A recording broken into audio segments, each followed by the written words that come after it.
Welcome to Dental All-Stars. I'm Eric Vickery, lead mastery coach at All-Star Dental Academy and president of Vickery Coaching. And I'm very excited to interview our guest today, Dr. Michael Goldberg. He graduated from Tufts and he did a GPR and then entered private practice and academia in 1977. He was on faculty at Columbia University and New York Presbyterian Medical Center for 30 years in many positions, including director of the GPR program and director of the course on practice management. That's where he got my attention because you guys know I love practice management. So Michael built a prestigious group practice in Manhattan where he focused on comprehensive whole body care. As he treated so many physicians, his colleagues dubbed him the doctor's dentist. I love that. That's so cool. So Michael teaches practice management at Temple University and speaks nationally and internationally on a variety of subjects. He and Practice Perfect Systems are the official practice management consultants to the Spencer Study Club, their business elite groups. Michael has authored 3 books, including What the Tooth Fairy Didn't Tell You, Beyond Awe, a guide for physicians, and From Here to Where, a guide for dental practice success. He's recently had been the chief editor of a book on sleep dentistry written by 24 of North America's finest dental sleep practitioners. Michael is on the board of 3 charitable organizations that help provide care for people with special needs worldwide. I got to say, Dr. Goldberg, that's quite a mouthful, but I'm very excited to welcome you. And I know that I've been very interested and passionate about helping dentists practice free of restrictive insurance. And I really want to get your insight to help dentists out with this. So welcome. Thank you, Eric. And sorry for making that so long. That was really short. So. Yeah. Well, when you're the man, there's a lot of, bio that goes with that. And like I said, I'm very excited to pick your brain today so that the people listening can really get some benefit out of how to think sometimes differently. I mean, I know there's a lot out there, listen, that already feel free of restrictive insurance, but there's so many clients that I work with where they go, man, these are my fees and I'm having to see so many patients and I'm stressed out at the end of the day. I feel burnout. And there's some that can really make it work. They're in network and they really are rock stars. But I know that there's just, I can see when the practices I work with are free from restrictive insurance, or if I help them get free of restrictive insurance, what a difference it makes in their ability to care for their patients. So jumping right in, I want to give them some value. What would you say are the biggest systemic underlying issues that most dentists have right now from your perspective? Great. So I think that, and I share your passion about not making it about the money. Mm-hmm. And because that's really why we went into dentistry. Nobody went into dentistry because it was about the money. That's good. If it was about the money, we would have gone to law school or business school or become entrepreneurs. So it never was about the money until it was about the money. And so the etiology, the cause of dentist frustration is understandable because they didn't go into it for the money. They went into it to help people. And then they found out that without the money, there's no mission. So that's where the business part of it comes in. And what I've been seeing is what COVID did, what this pandemic did was it acted as an amplifier and an accelerator. So it amplified pre-existing problems and it accelerated the consequences of those problems. So we saw people that didn't have the right business systems all of a sudden during the pandemic or now after the pandemic, that lack of business systems has come back to bite them. So now there's an increased awareness, if you would, of the need for really, really airtight business systems. Gotcha. Now, when it comes to insurance or reducing or not having a dependence on insurance, I think the 2 real keys are relationships and trust. So systems that enable you to increase your relationship strength and increase the trust that your patients have in you are the kinds of systems that will help enable you to decrease your dependence on insurance and have what we call price flexibility. Because everybody thinks it's about price, and we know it's not about price.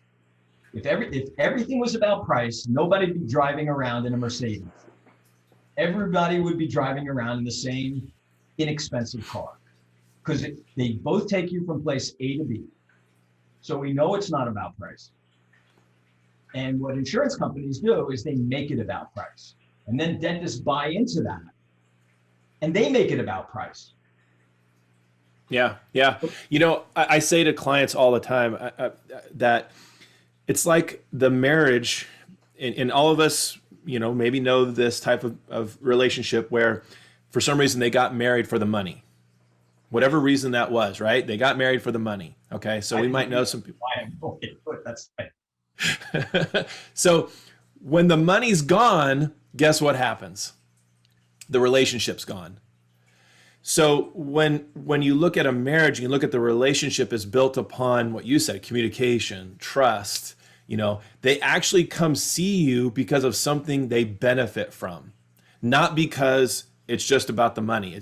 I come to you because you're in my network. Like if your practice is built on because you're in my network, things could change. You want your relationship with your patient to be built upon something bigger than that. That way, if that's issue, right, changes, the relationship remains. And that's the key. That is the key to, if you can unlock that door, that is the key to relationship. And that is to find out why that person is coming to you. If you can dig down, if you can peel the onion and get at the core of that person's why, I mean, you know, that's Simon Sinek's, it starts with why, right? The why, yeah. The why. But it takes time to get to that why. Now, it can start with your marketing. It can start with your website. It should at least start with that first phone call. Yeah. So, you know, how do you answer the phone? If you're answering the phone, if someone picks up the phone and says, do you accept Aetna? And the answer is no. Click. Right. It's over. Game over. The sales prevention department has struck again. Yeah. But if you say, why are you calling? And why is that important to you? And we say, you should say why at least 3 times during that first phone call, so that you can understand. Maybe the person's coming because their wife told them to. And why is that important? Well, because I love my wife. Want to keep her happy. Yeah. Okay. Yeah. That's part of your why. Yeah. The key question, I want everybody listening, why is that important? That phrase can change your practice. You know, you've heard it over the years and years and years of different people talking about this question. They've called it the $1 million question, the mojo question, the hot button, the dominant buying motive, the everything. But why is having that? Why is coming in? Why, you know, did your wife, why is it making it, you know, important to you? What is it about importance and why? And connect those 2 words. And that's going to set you apart. Now, I got a personal question for you, Dr. Goldberg. Eric, you have to call me. You have to call me Michael. I said, the only person that ever insisted on calling me Dr. Goldberg was my mother. Okay, Michael. So when you were in practice, so that people can relate to this, what was your niche? What was your why? What was, when people came to you, why did they come to you? What was that umph? Yeah. So first of all, people came to me. My major referral sources were other physicians and current patients. I did no external marketing. I did a lot of internal marketing, but no external marketing. And that was partly because I was in Manhattan, and to do any kind of external marketing was prohibitively expensive. Too much money, absolutely. And you know what? And I didn't need it. I mean, you know, if you're a comprehensively diagnosing doctor, you as an individual, you probably can't handle more than 15 to 20 new patients a month, especially if you're retaining them, right? Yeah. If your churn rate is relatively low and you're diagnosing comprehensively, you're going to have all you can handle with 15 to 20 new patients. People think they need patients. I 100% agree. And I will add to that, if you're a scratch practice, grain of salt, if you're listening, you're going, well, I'm starting a practice, you need more than that, of course.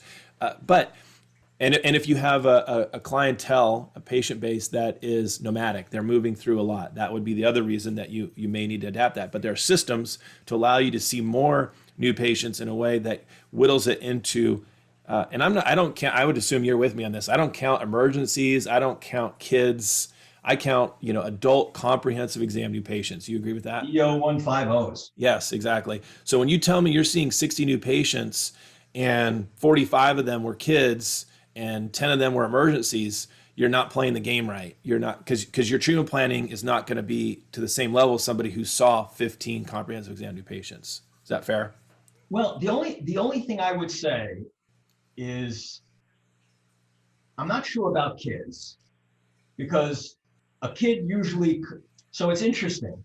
So we've all had this experience where a parent will test an office by sending their kid to the office first. So that child is the test case, which I think is crazy.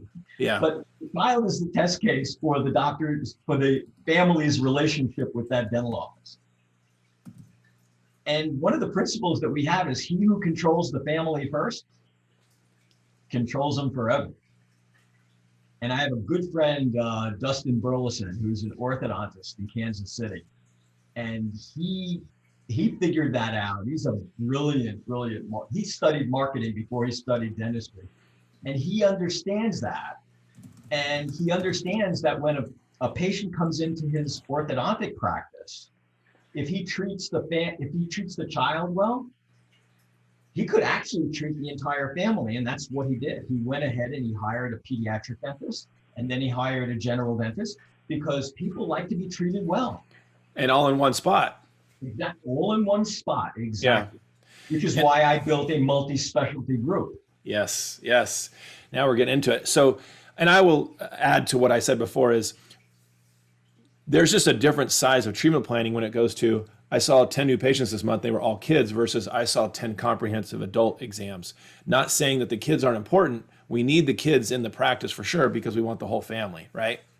Well, so that's where my foray into dental sleep medicine has actually changed my philosophy about that. Because 10 years ago, I would have agreed with you entirely.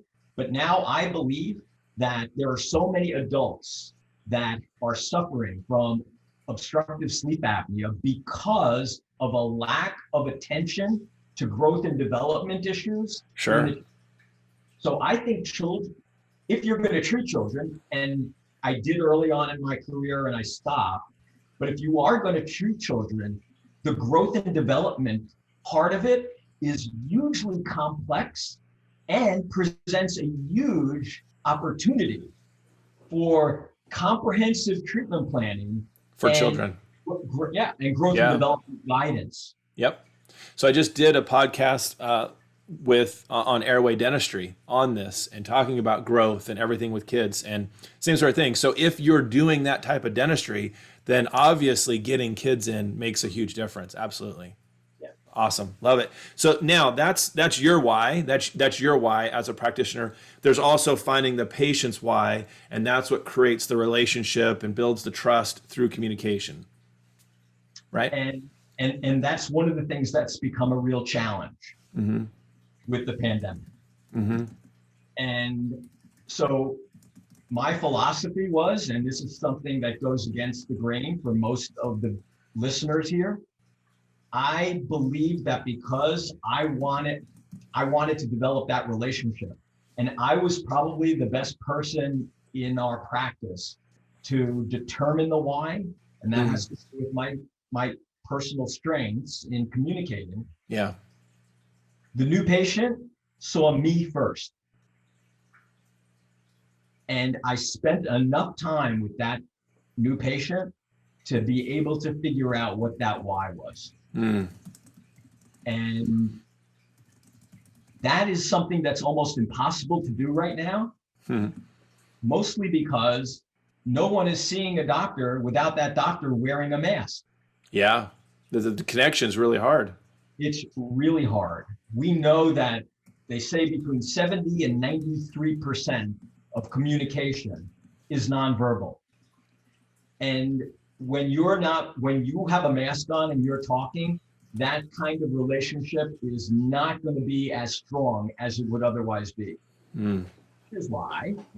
One of the things that our clients have started to do during the pandemic, and will continue on doing, is using some type of telehealth platform. Because I want to be able to sit down with a new patient and talk to them in a way that will resonate with them. I'll be able to see that, patient's not wearing the mask when they're in the chair, Yeah. but I'm wearing a mask. Mm-hmm. So it's the communication snafu is one way, but telemedicine, there's another advantage that we didn't really appreciate. And that is when someone comes into a dental office, Eric, their stress level is usually off the charts. Oh, absolutely. And what we all have seen is the result of that, which is people don't remember what they heard. They don't remember what they said. And part of that is because their stress levels are so high. When your stress levels are high, something clicks in your head and you just don't hear as well. In a telemedicine visit where a patient is sitting in their living room or in their kitchen and they're nice and relaxed, all of a sudden, the effectiveness of the communication goes up considerably. Yeah. So there was that benefit that we didn't really appreciate. Yeah, absolutely. So now you're starting to create a relationship. So that using technology. So if I'm understanding correctly, then what will happen is your administrator would schedule you for a preliminary new patient visit by way of Zoom or something, right? And you spend how much time in that? You block your schedule for how long? So first of all, sometimes we actually have the administrative staff do something like that with the patient as well. Great. Okay. We want the relationship to be with the entire practice, not just with the doctor.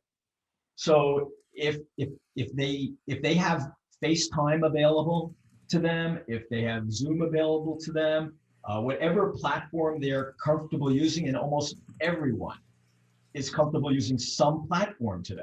Yeah. So whatever platform they're using is what you should use.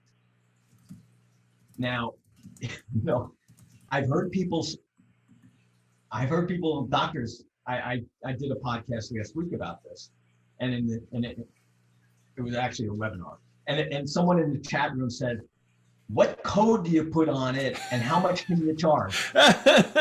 Back to, it's not about the money.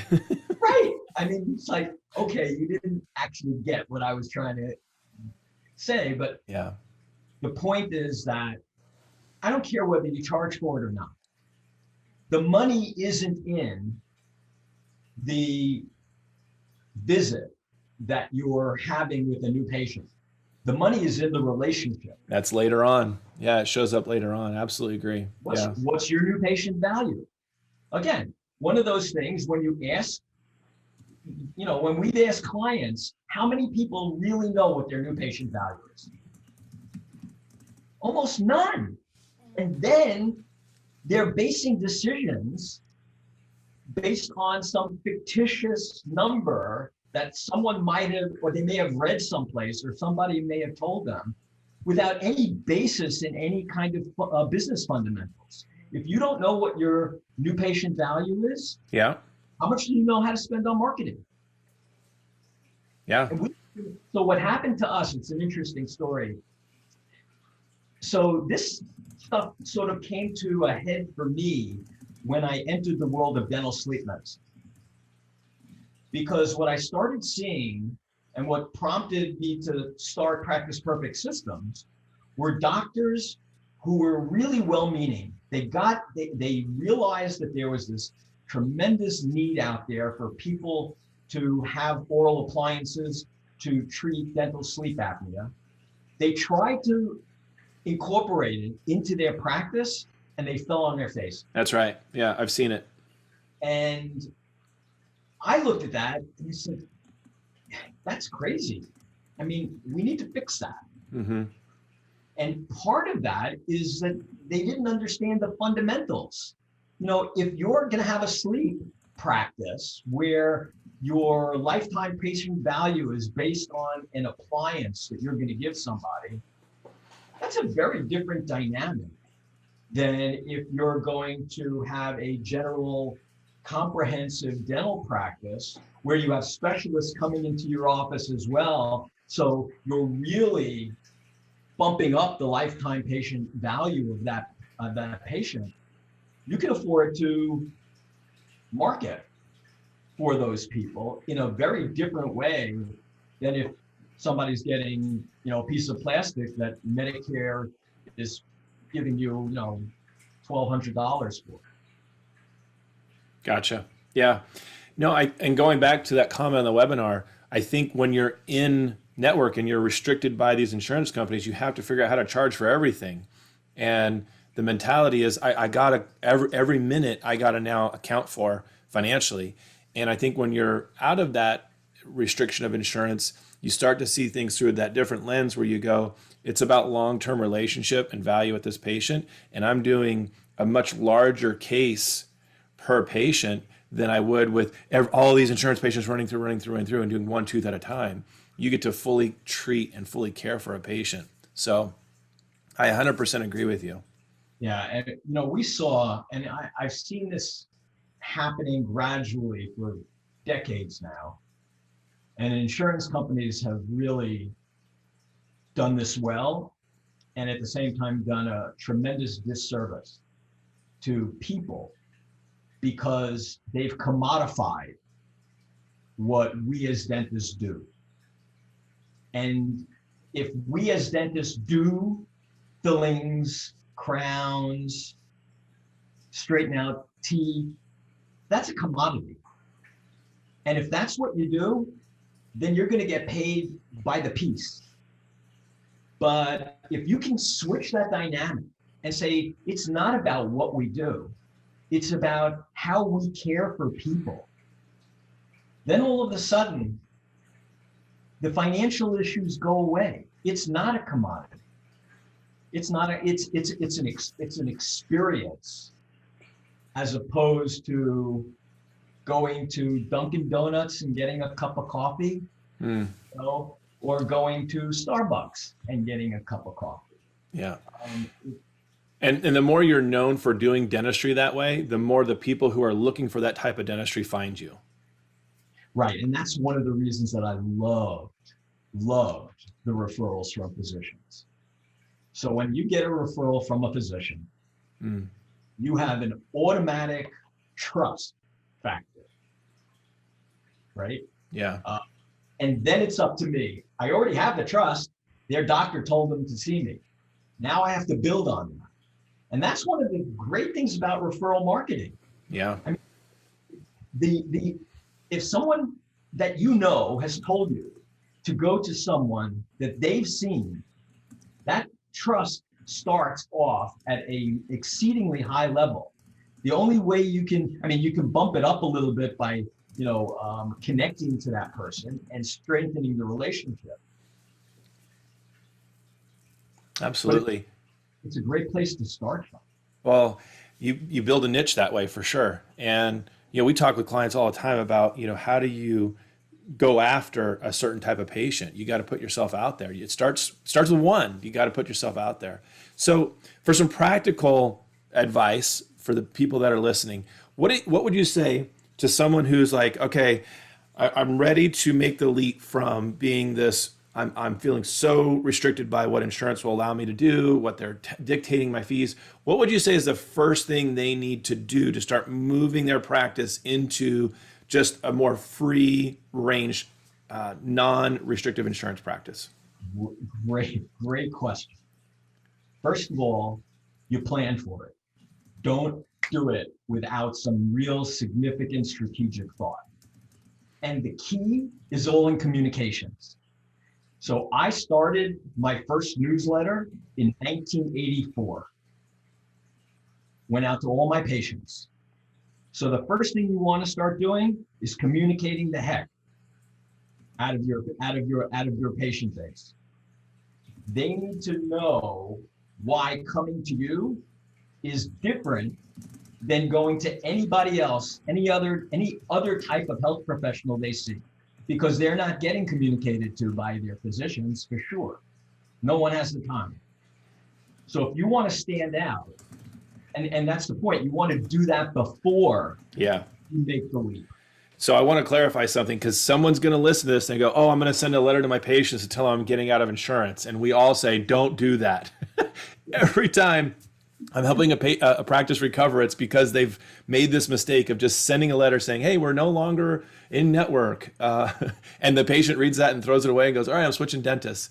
What you're saying is, I want to communicate through e-services, right? I want to send a text message link out from my blog. I want to email out a link to my blog, or I want to email a body that says, this is what we do for all of our patients. And do you have a practical example of something you prefer?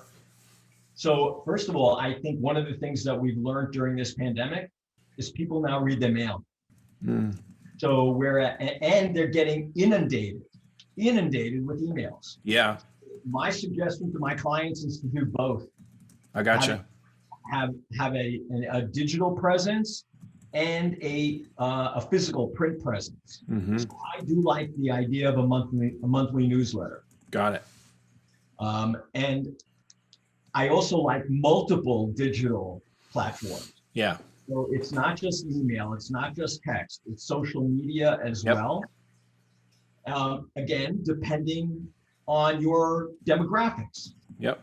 So, the older your demographics, the more you might be skewed to print and to maybe Facebook, because now we know that older people are on Facebook and not younger people. They're taking it over. So I manage quite a few. I'll call it dozens. It's a lot. I manage clients' Facebook pages for them and answer, not only do the post, but also, we comment, we reply, the reviews are huge. And it surprises me when I get a new client, how much has been ignored. And they'll say to me, oh, I've never gotten a new patient from Facebook. Well, it's because you're not going on there to interact with them. You're not even reading your messages. You're not inviting new people to follow it. And it's such a great place to communicate. They're not looking for how to do a surgery on implant. They're looking for you. They're looking to see, what does the inside of your practice look like? How does it operate? And you got to share that with them. People buy you before they buy what you do. That's right. Absolutely agree. Wow. We could go on and on forever. We could just keep leapfrogging and just, I could see that we have very similar perspectives on how to do a practice, I think, the right way. Gosh, what sort of freedoms it opens up when you're not restricted by who you have to be. Somebody else is your boss. You're your own boss now. And so I will add to the first steps of, hey, removing myself from this is, you've got to know who's really in your practice. You can't look at your software and go, oh, I got 5,000 patients. Well, no, Rebecca, the receptionist, just hasn't inactivated people for years and years and years. So that number probably isn't accurate. And so you don't want to go into a false pretense going, oh, I've got 3,000 non-insured patients, when you really have 1,000. All of that data has got to be accurate. And then you go through and say, which piece of the pie, so there's an insurance pie, and all the pieces of the pie are different sizes. And you're not trying to eat the biggest piece of pie first. You're actually trying to take a couple small slices and see what you can get away with first. And you're having personal interactions with those patients first. You're communicating one-on-one with them. And so we have all the verbiage, I'm sure, as you do, where we talk with these patients about how to do this. And it's amazing to me, and we track every patient's name, positive or negative response, but it's amazing to me the difference between what the practice thinks their response is going to be and what actually happens. They're so worried about what their reaction is going to be, the fear that's going to create, and I don't want to give them time to think about this. I just want to change. No, you want to spend the time with them and connect with them and do it over 6 months and spend time communicating with them. I love the preheat of letting them know who you are over and over again and really bragging about yourself, or as Heather says, share the sizzle, right? So, you know, when you look at a practice and you say, all right, take this piece, these are the ones we're going to tackle first. Do you segment it? Do you break it up like that? Do you go for all of it at once? How do you break it down? So great question. And I think what I start is with what the dentist is passionate about. Yeah. So, when you're passionate about something, it shows. It just shows. Mm-hmm. So if I know that a dentist has a passion for a particular treatment or a particular type of patient, then we'll try to focus on that, because what you focus on, you will improve. Yeah. Awesome. So good. I love our conversation so far. We probably will do more of these, would be my guess, because I'll be bothering you for another podcast time, which would be great. So I want to just do a big summary here. I would say dentists that are listening, and I don't want to speak for you, Michael, but you can add to this when I'm done here. But dentists who are out there, what's your vision? Do you have a passion or niche of what you're known for? Have you written that down? Do you have a plan for your practice? Do you understand what that plan is? And do you have a team who's willing to go for it? My wife just went to a periodontist. She's got an area that she's going to have addressed. And she was wowed. Usually you go to a specialist and it's like one and done. But she was wowed. She came back and she goes, I just want you to know I have a crush on a very older man. It's not you. And she's talking about him. And I'm like, this is great. I love it. Because everybody in the office complimented her as she walked through the practice. They were interested in her. They were interested, not interesting. And they took time. And she actually had to tell him, I do have to go to work at some point. So let's move on. And it was great, though, because do you think that affects case acceptance? Absolutely. Do you think it builds trust? Absolutely. So if you're taking that communication style that Michael's talking about now and you're implementing it into your practice with your whole team, whether that's Zoom meetings with your patients, you're going to start to build rapport, right? Whether that's mailing out the newsletter or emailing it out or a text or on social media, all of those things got to be connected. You might be saying to yourself as you listen to all this, I don't have time for that. And my challenge to you would be, is it because you're running around for the insurance company, or is it because you just haven't planned your day well? Those are two very different things. And then lastly, it's then create an action plan on how you can attack the right sort of insurance plans to get them out of your practice so that you can do the type of dentistry you're passionate about. Is that a good synopsis to what else would you add to that, Michael? So I think that you want to try and develop personality that resounds with your patients. I don't know if it's the most popular magazine, but People magazine is certainly one of the top. Yeah. And it's so popular for a reason. People like to know about people. We are social beings. Yes. So when I had a newsletter, it wasn't just about the practice. It wasn't just about me. The hygienists had stories about what their vacations were. The front desk staff, the clinical team had pieces in different newsletters that we sent out. That's great. You develop an attachment. Yep. That connection. And it can last beyond the dentist. Yeah. Well, you're talking about people who are in relationship with you. When we do a practice transition, we always say, don't make two changes. You make one change. The one change is the new doctor who bought the practice. Don't change anything else if you can. Don't because look, they're not coming for the dentist. They're coming because they know Rebecca, the receptionist. They're coming because they know, Virginia, the hygienist. They have a relationship there. And that's what you need to help develop. It's not based upon I'm in network. It's not based upon the dollars. Maybe that's there, but more importantly, it's a connection to you and a relationship. It's branding. Yeah. Yeah, it absolutely is. And we don't like to talk about selling in dentistry. We'll disguise it with case presentation. No, you're selling.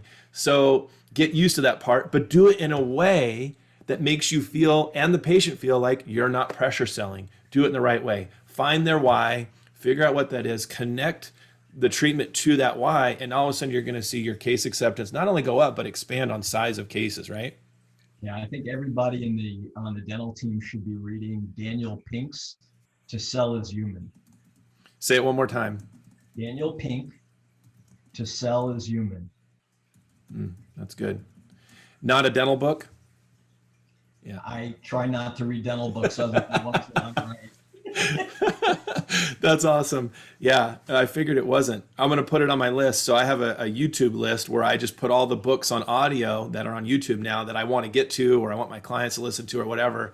And I'm going to add that one to it. Hopefully it's out there where I can grab it or get it on Audible or something, because I like to do it while I'm driving or something like that. So he has a great book. We actually just went through it with our Temple University faculty called Drive. So that's great, because you mentioned the team, and that is a great book for the doctor to understand what motivates their team. Oh, wow. And it's not money. Appreciation, valued. Daniel Pink's Drive is for the team to understand how to deal with the team, and To Sell is Human, everyone on the team should read. Oh, that's so good. Great advice. Awesome. Love it. Anything you'd like to add to this before we wrap up? Anything like that you want to share with people listening? So the American Dental Association has told us that sleep disordered breathing is a scourge in the population, and that we have a responsibility to do something about it by screening for sleep disordered breathing. No one has taught us how to do that. And then once we've done it, we don't know what to do with it. So what's going to happen is people are going to just stop doing it. And that would be as bad as stopping to do oral cancer screenings. Yep. So get educated, get your team educated. I love the Spencer Study Club. Jameson Spencer has an amazing group, and his club has over 100 hours of video that you can learn about sleep disordered breathing. You can learn about TMJ, but more importantly, so can your team. And that kind of investment just makes all the difference in the world. And it's going to show your patients that it's a lot more than just about their teeth. Yeah. You're about them as a human being. It's good. I like it. So Spencer Study Club, that's where you're recommending we go look. And SpencerStudyClub.com. And I think the people who are probably listening to this, being All-Star Dental Academy, are used to watching things online for training and that sort of thing. They're used to having coaches and things like that. So I'm sure they'll go check it out. If you're listening to this, you know that All-Star can actually help you with anything that you're looking for in managing your practice. Obviously, Michael, you guys are there too. So, but if you're interested in any more information about this, just send an email to heather@allstardentalacademy.com. And I want to thank you, Michael, for joining me and taking time out of your day and just pouring into the dental community. I really appreciate it. And for those listening, thank you for taking the time to invest in yourself. Please share this podcast with your friends. Of course, be sure to subscribe. And until next time, go out there and be an all-star. Take care.